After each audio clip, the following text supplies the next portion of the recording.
सीधी तस्वीरें भी आपको दिखाएंगे और कुछ समय ही बचा है शेष जब छत्तीसगढ़ का बजट पटल पर आएगा। बता दें कि वित्त मंत्री ओपी चौधरी जो अपने निवास से निकल गए थे, पहले राम मंदिर पहुंचे थे और अब विधानसभा पहुंच रहे हैं क्योंकि वक्त 12:30 बजे का तय हुआ है जब वित्त मंत्री ओपी चौधरी सदन में बजट भाषण की शुरुआत करेंगे। तो वित्त मंत्री ओपी चौधरी जो आज तीसरा बजट पेश करेंगे साइज सरकार का, और इससे पहले पूजा अर्चना की, भगवान भोलेनाथ का आशीर्वाद लिया, श्री राम का आशीर्वाद लिया और भगवान श्री राम को आदर्श मानते हैं छत्तीसगढ़ में तमाम नेता। और इस बीच वित्त मंत्री ने भी दोहराया क्योंकि रामलला हमारे आदर्श हैं, ऐसे में इस बार का ये बजट हर वर्ग स्पर्शी होगा, सभी को छूने वाला हमारा इस बार का ये बजट होगा जो कुछ ही देर बाद हम सदन में पेश करेंगे।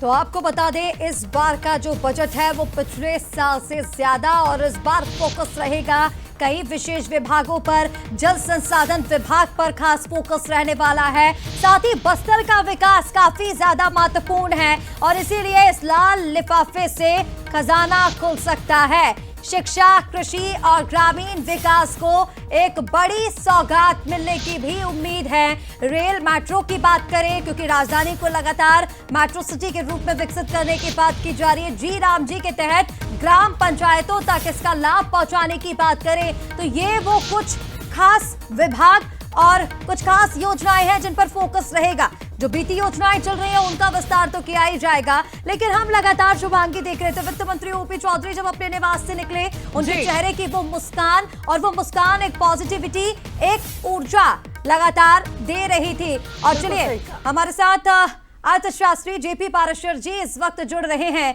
जेपी पाराशर सर से सीधा बातचीत करेंगे। सर, सबसे पहले तो मैं आपसे यही जानना चाहूंगी कि जो इकोनॉमिक सर्वे कल पेश किया गया उसमें हमने देखा कि छत्तीसगढ़ की जो विकास की दर है वो बड़ी, चाहे वो जीएसडीपी की हम बात कर ले या फिर हर सेक्टर की बात करें, ग्रोथ रेट जो है वो हमने बढ़ता हुआ देखा, पर कैपिटा इनकम जो है वो भी बड़ी है।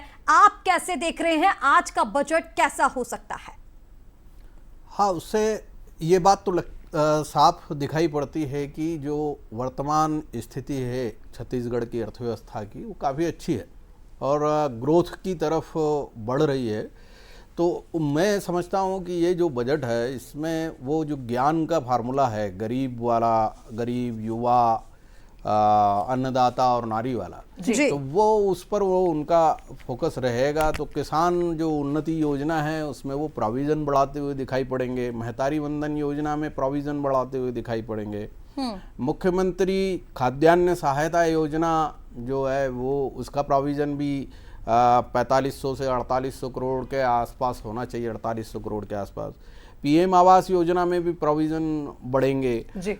बस्तर का जो एक क्षेत्र विशेष का एक जो डेवलपमेंट है उस पर चूंकि एक फंड RCPLWE के तहत मिलता है नक्सल प्रभावित इलाकों में सड़कों के निर्माण के लिए, पुलों के निर्माण के लिए, तो वो जो धन है वो पिछली बार 195 करोड़ के आसपास मिला था, तो वो इस बार जो है वो भी बढ़ेगा।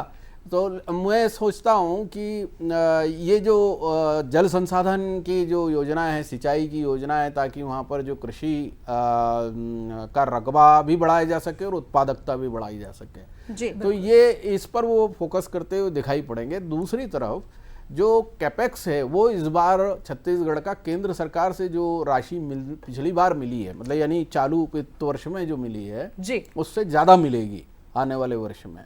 तो मैं ऐसा समझता हूँ कि वो कैपेक्स पर जो संपत्तियां हैं उनके निर्माण पर ज़्यादा खर्च करते हुए दिखाई देंगे। बिल्कुल सही कहा। और एक चीज कही जाती है, गरीब के पेट में दाना और गृहिणी की टुटिया में आना, और छत्तीसगढ़ की तासीर हम देखते हैं पाराशर जी, अलग ही राज्य है, अलग ही यहाँ के लोगों का एक माइंडसेट रहा है और एक लंबा संघर्ष भी छत्तीसगढ़ ने किया है। तमाम ऐसी चुनौतियां इस प्रदेश के विकास में समय समय पर रोड़ा बनती आई हैं, लेकिन अब एक अलग ही तरह से छत्तीसगढ़ को उभरता राज्य देखा जा रहा है। फिर चाहे इंफ्रास्ट्रक्चर के क्षेत्र में हो, हमने हाल ही में देखा कि जब मुख्यमंत्री विदेश यात्रा पर गए थे तो विदेश में एक वैश्विक पटल पर छत्तीसगढ़ की पहचान बनाने के लिए यहाँ की जो मूल, यहाँ की जो खासियत है, जमीन से जुड़ी जो चीजें हैं, उन्हें बढ़ावा देने के लिए छत्तीसगढ़ ने एक मजबूती बनाया उन चीजों को जिन्हें शायद लोग नजरअंदाज करते आए हैं। कोदो कुटकी को एक ब्रांड बनाया, गोबर को एक ब्रांड बनाया, और लगातार हमने देखा कि छत्तीसगढ़ का जो ग्रोथ रेट है यहाँ के लोगों के माइंडसेट को भी आगे बढ़ाता हुआ देखा गया। अब हम देख रहे हैं, अगर आप देखिए, हम बजट की बात करें, 2025 में 25% उछाल के साथ बजट का दायरा बढ़ाया गया था। बजट के ड्राफ्टिंग में इस तरह से चेंजेस लाए गए थे। इस बार का बजट क्या वही विकसित मध्य प्रदेश और विकसित भारत की जो हमने संकल्पना पिछले बजटों में देखी, विकसित छत्तीसगढ़ को ध्यान में रखते हुए बनाया गया होगा?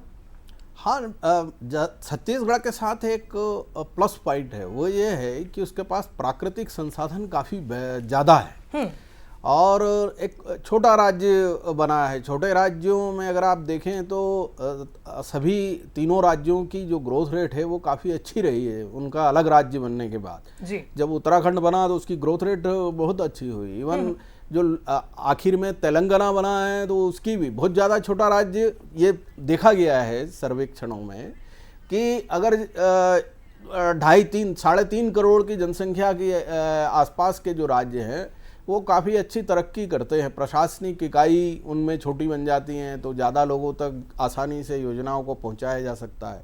छत्तीसगढ़ के जो आपने कहा हाल ही अभी, इसमें प्राकृतिक संसाधन काफ़ी हैं, वन का विस्तार काफ़ी ज़्यादा है, पानी की स्थिति भी काफ़ी अच्छी है और माइनिंग मैं आपको बताऊं कि मैं जब 2014 के आसपास छत्तीसगढ़ गया था तो मैंने देखा था कि उनके बजट में 48% के आसपास जो रेवेन्यू होता था वो माइनिंग से आता था जी। तो वो उनकी आमदनी का एक बड़ा स्रोत जो है वो माइनिंग रही है, लोहा आधारित उद्योग रहे हैं। अब यह है कि राज्य को इस पिछले बजट में जैसा आपने कहा है कि जीएसडीपी का तकरीबन 4% से ज़्यादा जो था वो उन्होंने कैपिटल एक्सपेंडिचर किया है, जो पूरे बजटों के इतिहास में पिछली बार इतनी बड़ी वृद्धि नहीं हुई थी।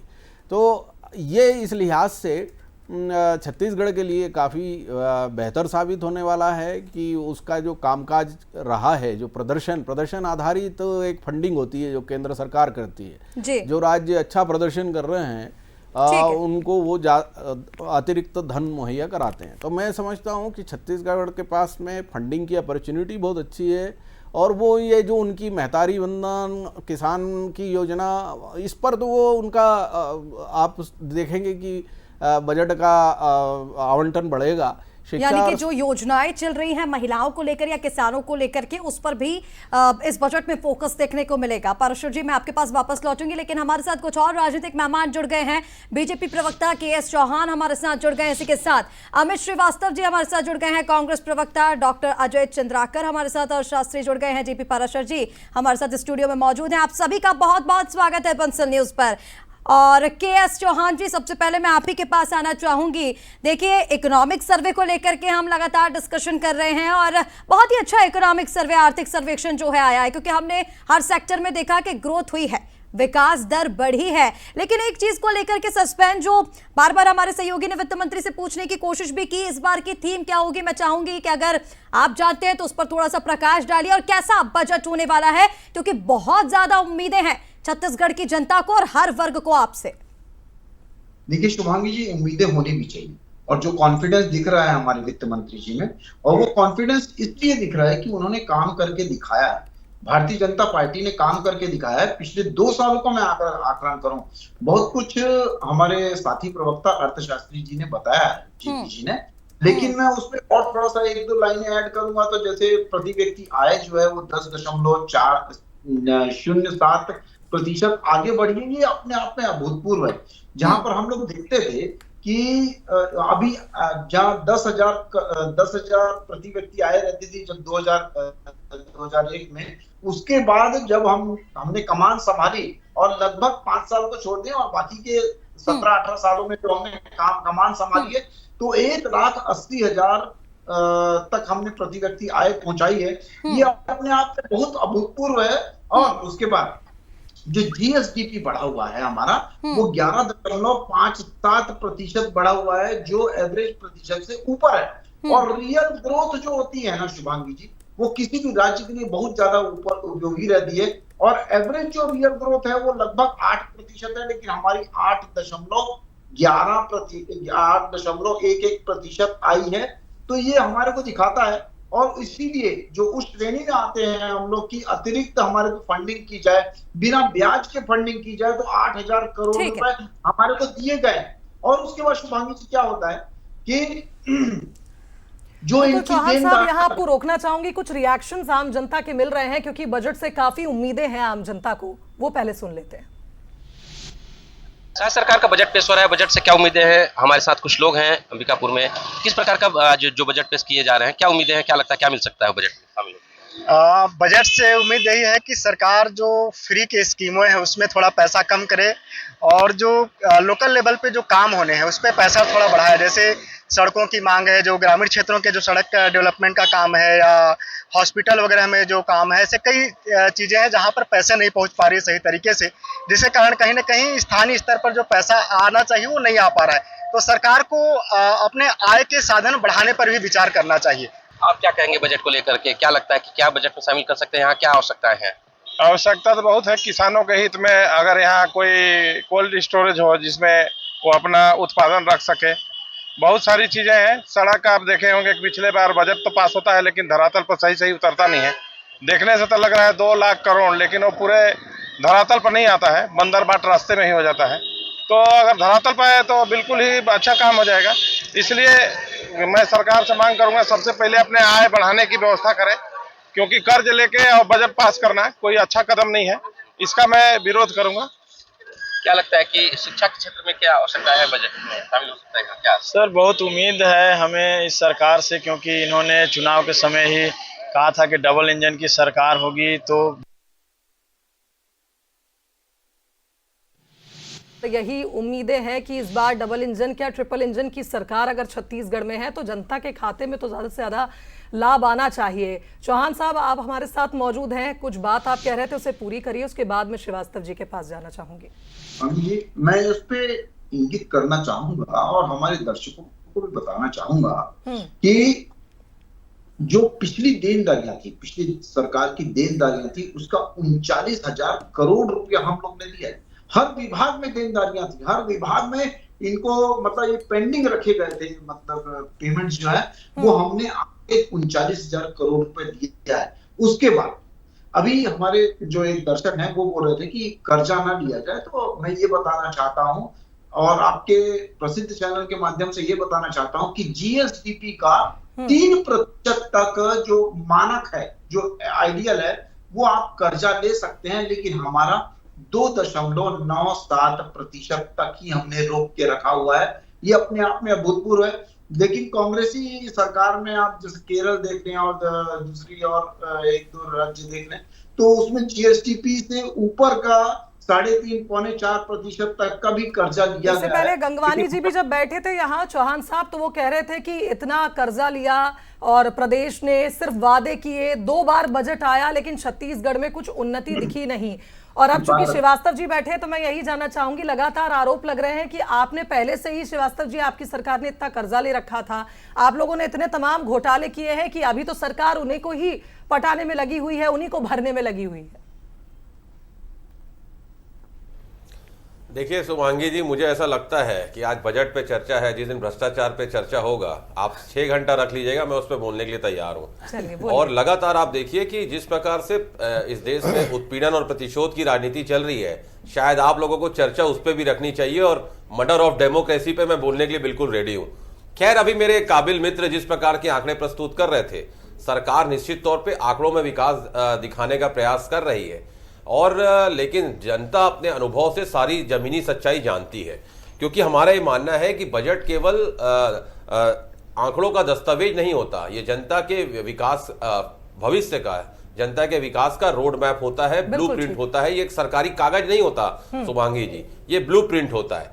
लेकिन मैं आपको बता दूं कि सिर्फ 2 साल की हम बात करते हैं। अभी जिस प्रकार से चौहान जी आंकड़े बता रहे थे, तो मुझे किसी की फिर से पंक्तियां याद आ गई कि इनके फाइलों में गांव का मौसम गुलाबी है, मगर इनके आंकड़े झूठे और दावे किताबी हैं।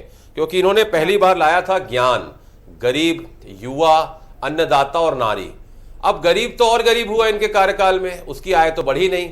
और जिस प्रकार से थाली से खाने के चीजें गायब हो गई, महंगाई लगातार बढ़ी, गरीब और गरीब हुआ इनके कार्यकाल में। दूसरा इन्होंने कहा युवा, क्या छत्तीसगढ़ में आज युवाओं को रोजगार मिला इनके कार्यकाल में? आज युवा क्यों प्रदर्शन करने को मजबूर है? तीसरा इन्होंने कहा अन्नदाता, आज भी 3 लाख अन्नदाता जो हमारे हैं वो अपना धान नहीं बेच पाए हैं। और अगर इतना सशक्त ये बजट है और इतने आंकड़े ये जो कह रहे हैं, जैसे कृषि दर में ये वृद्धि बताते हैं कि 12.53, तो क्या सभी किसानों को 3 लाख किसानों का धान क्यों नहीं खरीदा गया? क्यों उनके भुगतान में देरी हुई? ऐसे अनगिनत। चौथा नारी, जिस प्रकार से मात्र शक्ति इनके कार्यकाल में परेशान उनको किया गया, जिस प्रकार से अपराध रुक नहीं रहा है। ठीक, चलिए आपके चारों पॉइंट्स को ध्यान में रखते क्या बोला आपने? चौहान रिपीट साहब योर से इसका क्वेश्चन। जवाब भी लेंगे, यहाँ रुकेंगे। वित्त मंत्री ओपी चौधरी ने बंसल न्यूज से बात की थी और क्या कुछ उन्होंने कहा था वो एक बार जरूर दर्शकों को सुनाएंगे। आदरणीय मुख्यमंत्री विष्णुदेव साय जी के नेतृत्व में हमारी सरकार का ये तीसरा बजट होगा और निश्चित रूप से 2047 का दीर्घकालिक लक्ष्य है।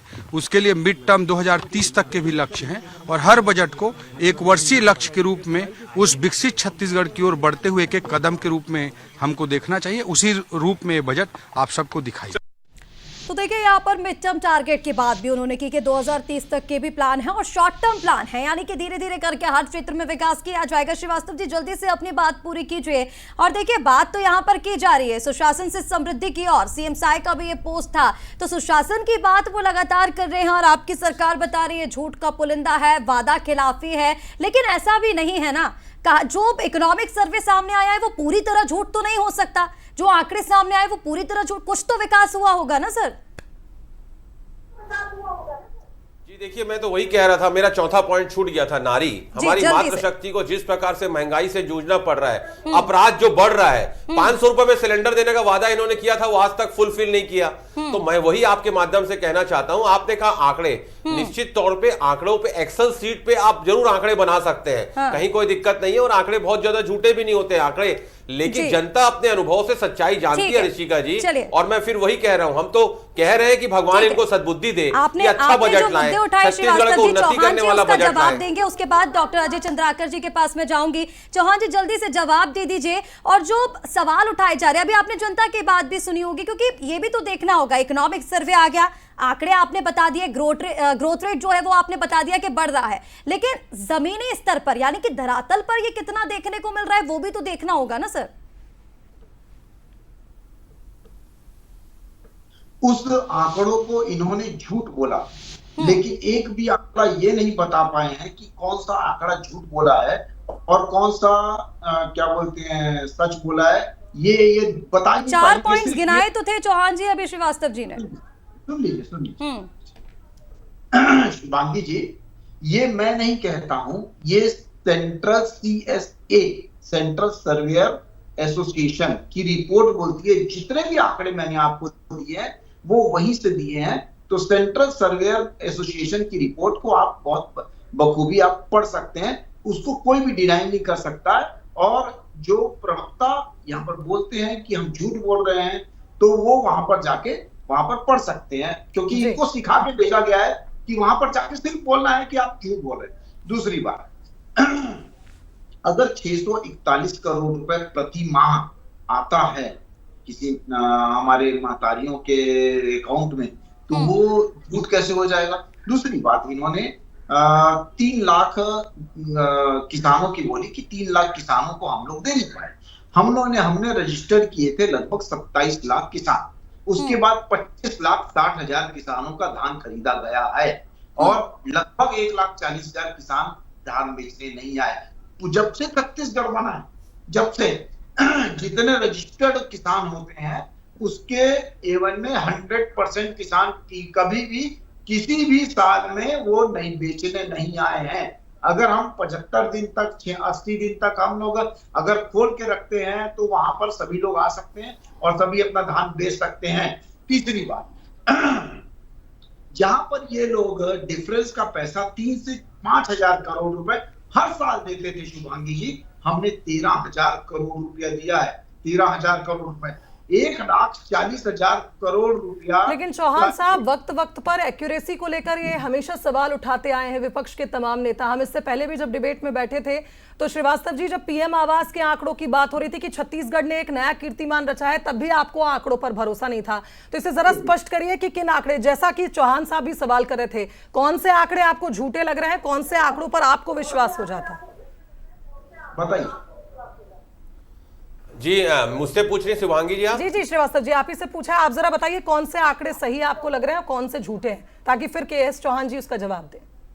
देखिए, मैंने तो सिर्फ इनका पुराना नहीं, मैंने सिर्फ इनका 2 साल का जो ये ज्ञान और गति लाए थे। अब मैं गति पे आ जाता हूं। गुड गवर्नेंस, सुशासन इस प्रदेश में चल रहा है क्या? फिर आप जनता के बीच में चले जाइए, लगातार लोग हड़ताल पे हैं।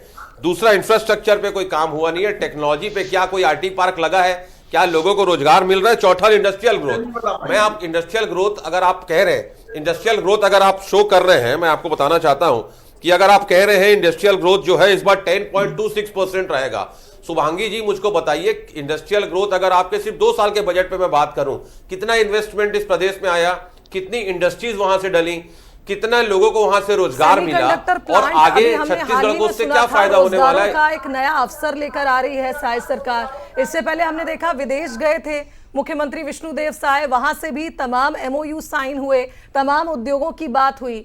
श्रीवास्तव जी, मैं अभी आंकड़ों की बात कर रही थी, अब आप गति पर चले गए, और इस बीच हमने ये भी समझा कि जिस तरह से लगातार आरोप प्रत्यारोप का दौर जारी रहता है, जनता का सवाल ये रहता है कि हमारे पास क्या आ रहा है। आप सभी को रोकना चाहूंगी, रायपुर से बड़ी खबर, साय कैबिनेट की अहम बैठक, जहां बजट पेश करने से पहले मंथन शुरू हो गया है। जैसा कि एक प्रोसीजर है कि कैबिनेट की मंजूरी के बाद ही इस बजट को सदन में लाया जाएगा, पेश किया जाएगा। तो अब वो वक्त आ गया है जब साय कैबिनेट की बैठक शुरू हो गई है और इस बजट को यहां से मंजूरी मिलेगी। तो देखिए, यहाँ पर 14 मिनट का लगभग समय बचा हुआ है शुभांगी, और उसके पहले जो औपचारिकताएं होती हैं वो पूरी की जा रही है। सबसे पहले कैबिनेट की बैठक, कैबिनेट से इस बजट को मंजूरी मिलेगी, बजट पर अंतिम मुहर लगेगी और उसके बाद सदन में इस बजट को पेश किया जाएगा। और चलिए एक बार फिर से मेहमानों का हम रुख करेंगे। हमारे साथ अर्थशास्त्री डॉक्टर अजय चंद्राकर जी भी लगातार बने हुए हैं। सर, सीधा आप ही के पास आना चाहूंगे, आप किस तरह से इस बजट को देख रहे हैं, जो बजट आने वाला है, जो इकोनॉमिक सर्वे पेश किया गया? मैं चाहूंगी कि उन आंकड़ों पर भी आप प्रकाश डालिए ना, क्योंकि हर सेक्टर में बता रहे ग्रोथ तो ही है, लेकिन क्या इसका असर जमीनी स्तर पर देखने को मिला है? आपको क्या लग रहा है, और आने वाले बजट से जो उम्मीदें जनता की हैं वो पूरी होंगी? देखिए ऋषिका जी, छत्तीसगढ़ का जो बजट होगा उसमें केंद्र सरकार की जो बजट रही उसका छाया दिखाई देगा।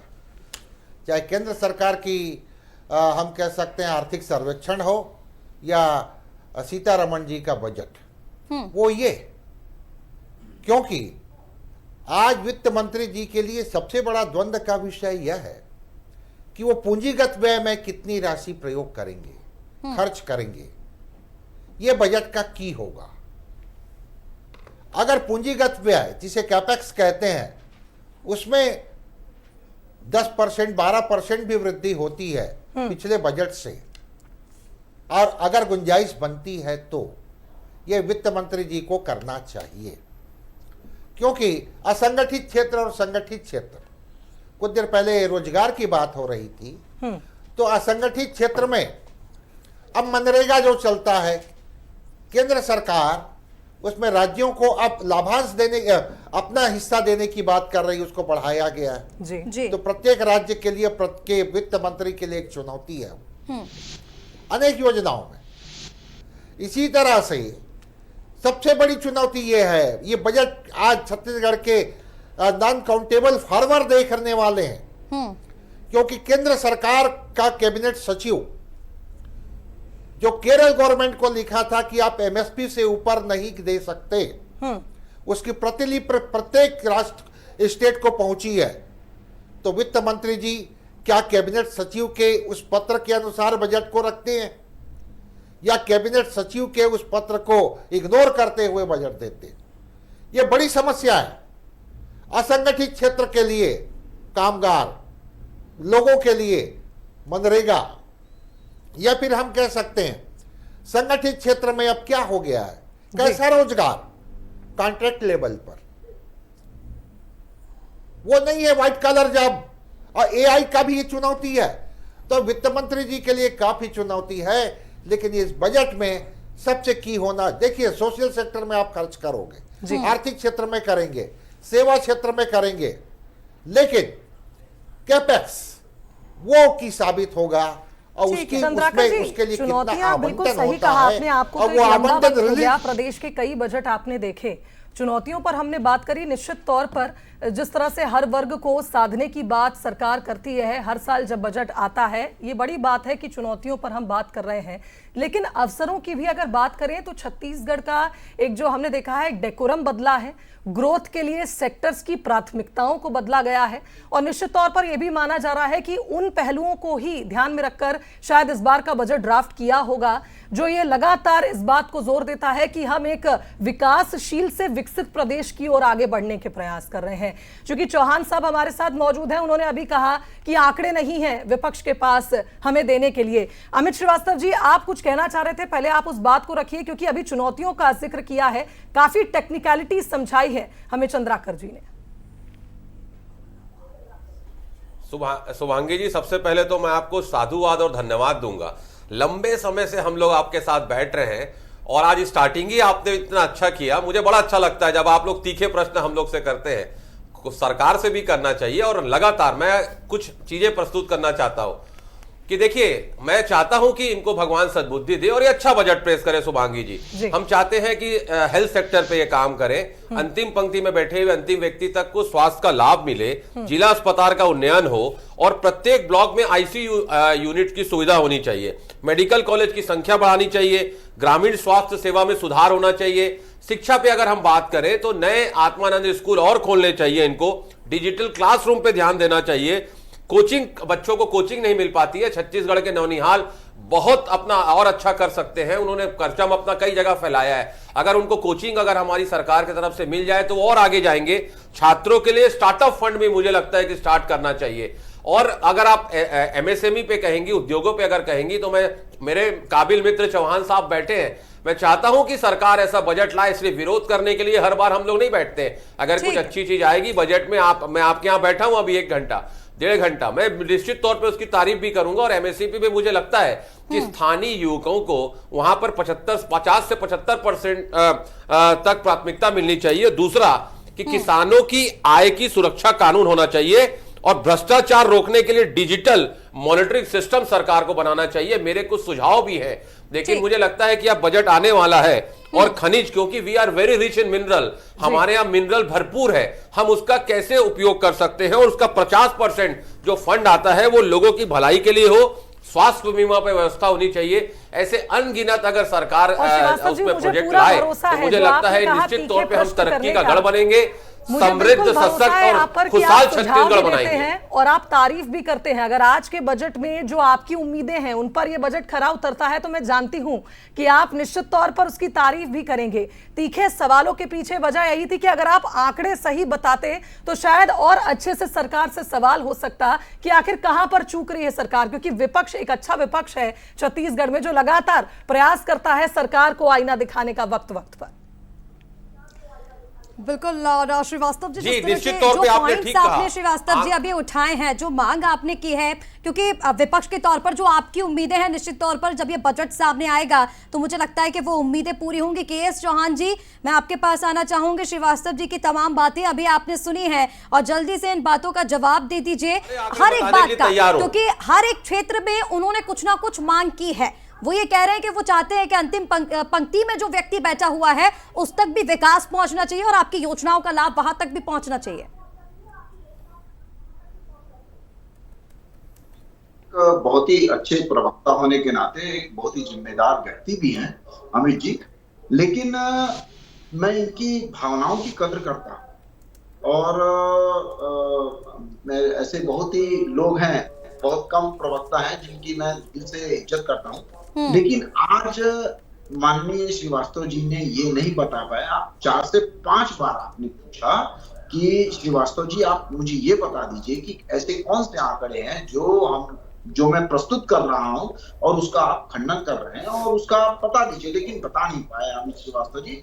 ये क्योंकि सत्य की कोई काट नहीं होती, सत्य का कोई संशोधन भी नहीं होता है, जो सत्य है वो सत्य है। अगर मैं ये बोल रहा हूं कि सेंट्रल सर्वेयर एसोसिएशन की रिपोर्ट में ये सभी आंकड़े प्रस्तुत किए गए हैं तो उसको आप काट नहीं सकते। तीसरी बात ये है कि आपने बोला कि आप स्वास्थ्य में काम करिए, स्वास्थ्य में आपने काम किया है, बहुत सारी भर्तियां काम की हैं।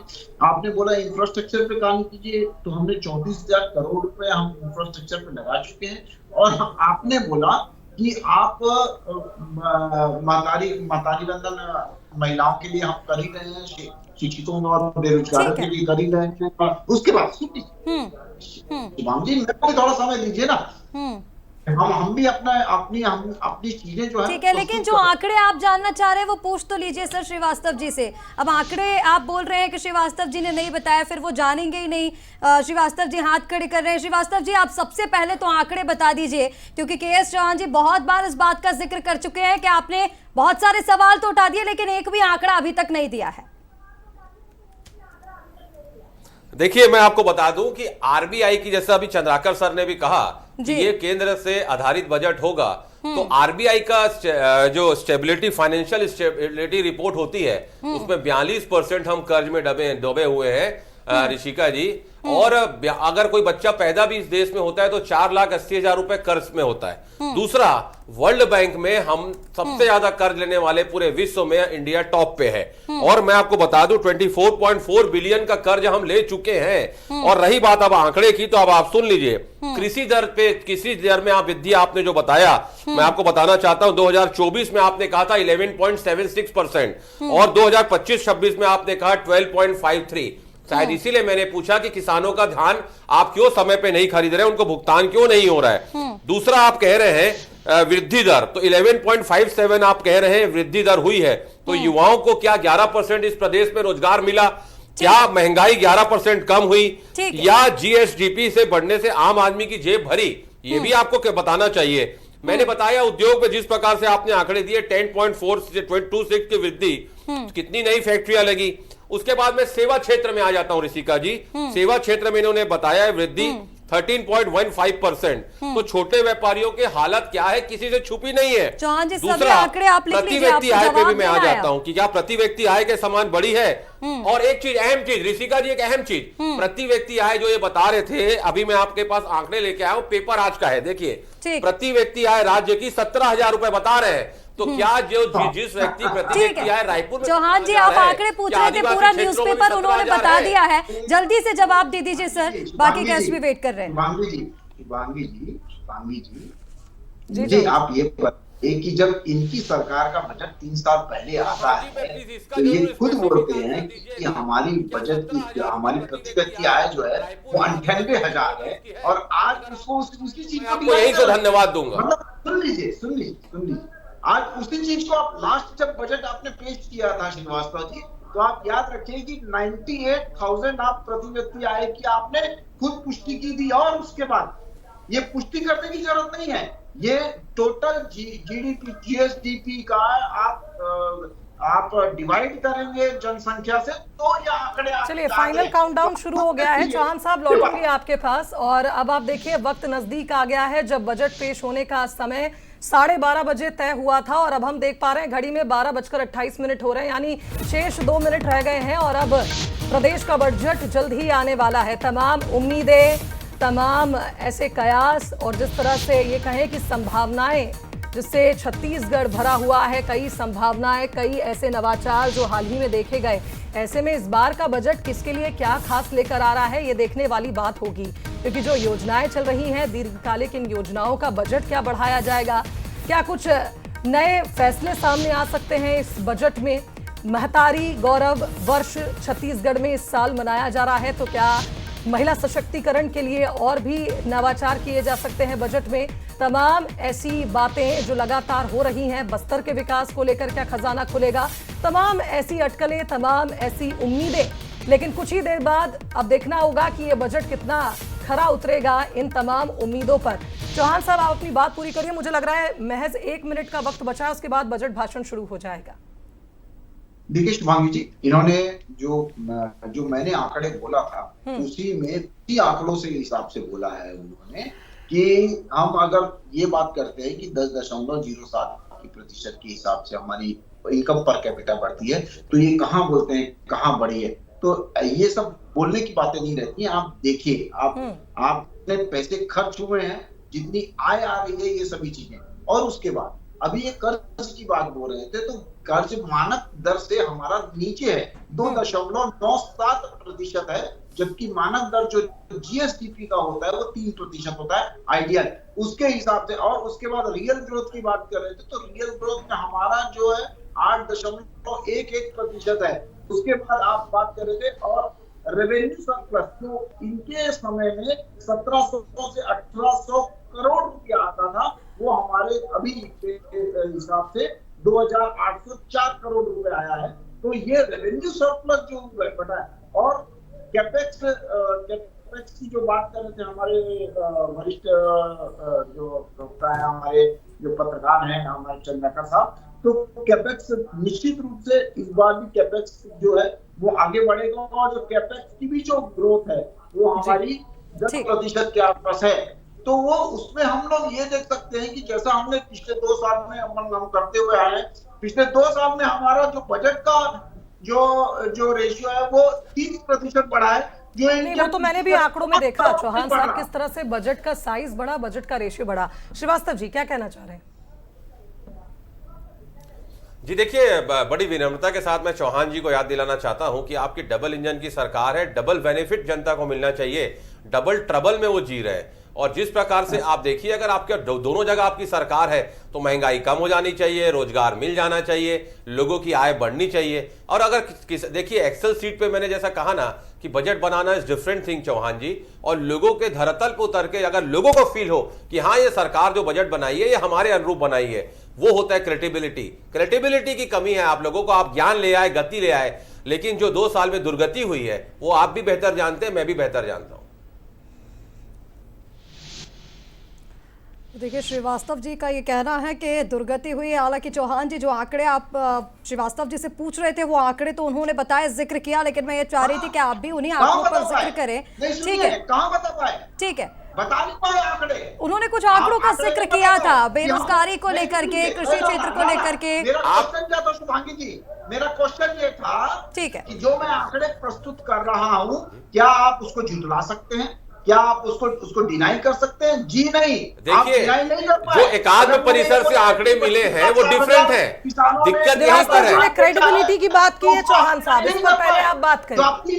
आपके आंकड़ों की क्रेडिबिलिटी पर सवाल खड़ा किया है चौहान साहब, पहले उस पर आप जवाब दीजिए, फिर मैं श्रीवास्तव जी के पास जाऊंगा। आप मेरे को ये बताइए ना कि किस आधार पे, आधार होता है ना, आधार होता है, हम तो आधार। श्रीवास्तव जी आप न्यूज़पेपर लेकर आए, आपने आधार नहीं बताया कि किस आधार पर आप कह रहे हैं कि क्रेडिबिलिटी खराब है सरकार की।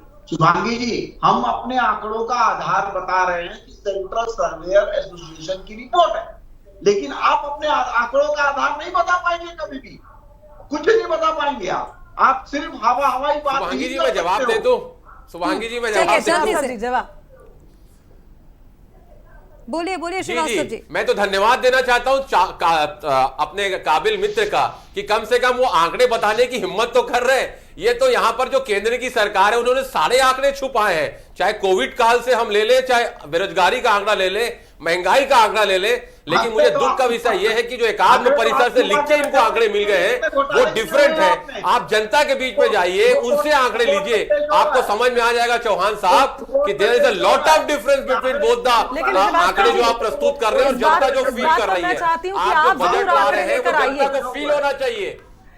श्रीवास्तव जी मुझे लगता है विपक्ष का काम ही यही है, अगर चौहान साहब नहीं जा रहे हैं आम जनता के बीच आंकड़े लाने, तो आप जरूर आंकड़े लेकर आइए, क्योंकि आम जनता के रिएक्शंस जब हाल ही में हमने देखे, बिलासपुर की भी जनता इस बार टकटकी लगाए बैठी है बजट से और कह रही है कि हर बार वादे होते हैं लेकिन बजट नहीं आता। श्रीवास्तव जी निश्चित तौर पे जनता चाह भी रही है कि जनता के अनुरूप बजट आए। चलिए, तो चौहान साहब जनता के अनुरूप बजट आ रहा है या नहीं आ रहा है, क्योंकि आप वादे तो बहुत करते हैं और श्रीवास्तव जी का कहना है कि आपने जो योजनाएं पहले से चली आ रही थी बस उनका नाम बदला है। चौहान साहब चलिए इस चर्चा को हम आगे बढ़ाएंगे, लेकिन